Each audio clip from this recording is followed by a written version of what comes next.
ಅಂಬಲಿ ಗೌರಿ ಗಂಗೆ ಬಣ್ಣ ಬಣ್ಣದ ಚಿಟ್ಟೆ ಹಂಗೆ ನೋಡೋಕೆ ಸಾಲಾಗಿಲ್ಲ ಎರಡು ಕಣ್ಣು.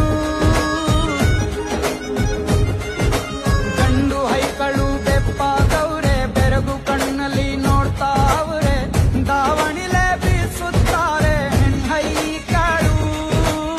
ರೊಟ್ಟಿ ಊಟ ಉಣ್ಣಂಗಿಲ್ಲ, ಹಬ್ಬದೂಟ ತಳ್ಳಂಗಿಲ್ಲ, ಗಂಟ ಜಗಳ ಆಡಂಗಿಲ್ಲ.